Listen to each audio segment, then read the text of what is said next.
Hi, I'm Allison. This is my second vlog, and today we will be discussing Chapter 7 and Chapter 13 from the Rhetoric Acts and the essays that we had to read in Chapter 7 of Reading Pop Culture. So, my main takeaway of Chapter 7 in the Rhetoric Acts was how using specific wording or tones can shape how an audience feels or perceives information. And I think that's very true, as a lot of articles that we come upon or a lot of news broadcasts, they are typically trying to influence you on the side that they want you to see and on the side that they're promoting. So their wording and their tones will be geared on the side that they are trying to influence you on. It also talked about how things such as alliterations, metaphors, and other types of specific wording techniques are commonly used as strategies to persuade and influence the audience. And strategies like these wording strategies in times can also be used in ways of business. So it can definitely promote how you would purchase or market a product and then how the audience would receive it. So in chapter 13, it discussed media message, and it gave a breakdown on how media message is in many different steps in how media message is. It did say media message is constructed, and that kind of goes back to chapter 7 on how there's specific wording used in articles and in all of media that we see that are simply used to kind of influence and persuade the audience.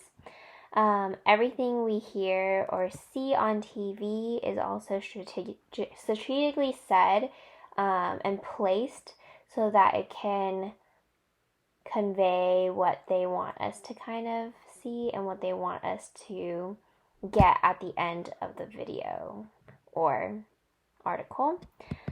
Different people portray media messages differently as well. So kind of depending on the individual and depending on how they take in the information, they can be seeing the media message in a different way. And that's definitely fair because a lot of people have different perspectives on things. And so people obviously reading articles or seeing media things, it can be seen differently and it's uniquely. Even though media message is constructed, people still have a different outlook on things. And that media message is all around us, so that news broadcasts, ABC, CNN, those media outlets are constantly trying to persuade their audiences. So what they're trying to say, what they broadcast, how they say it is all incorporated in them trying to persuade the audience to see on their side, so either their right or their left in political views. And going on to the essays that we had to read, the first essay by Knox was really going through how fictional things can potentially be bad and just persuade people to see negatively. And he used pretty strong wordings to kind of convey his feelings and to influence people's minds to see how he's seeing fiction. And I thought that was his main thing, was just like specific wording and tones to kind of influence how we see it. The second one was from Brenner, and it was about how fanfic was a great platform and how it kind of spread positivity in a way, as people have a safe haven to kind of express what they feel or like what they want to add and contribute to writing a story. And I thought he was generally very hopeful and very realistic in his essay, and he even tied in personal connections, which also helped with persuading the minds of the audience because the audience loves to see a personal connection.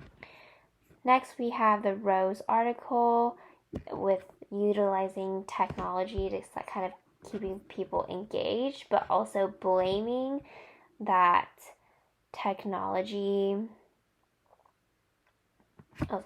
But it also is using technology for more engagement, talking about the AI movie that they created.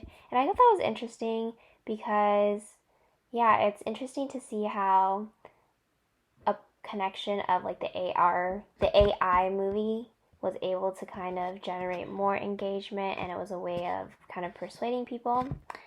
Then there was the Klosterman essay, which was about zombies.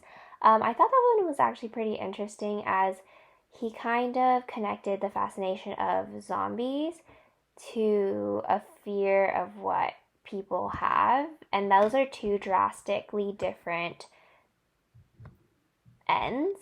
So to have him connect it definitely kept like the audience intrigued and kind of could persuade them to kind of see the way he did. Then there was the Burak essay, which he says he kind of put in like everyday situations and connected that to FOMO. And by doing that, he also said how social media and just like using cell phones often it contributes to a greater FOMO and to more people feeling FOMO. And I felt that he was very strong about it, and he kind of was really putting the blame on cell phones. With that strong sense of tone that he had towards the whole in the essay, that definitely would be a way of persuading and influencing the audience. Lastly, the essay that was by Moore was he in the beginning used a lot of like little connections that were very common to people, like going to arcade and things like that. And that was definitely an attention grabber at the beginning and kept people intrigued towards the whole part of the essay.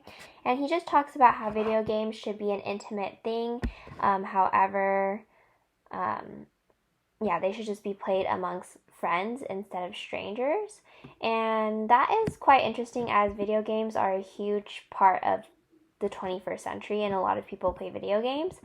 So it's definitely intriguing and persuading to see his view on that, and he uses a lot of common experiences that a lot of people would have. Thank you. That concludes my vlog 2.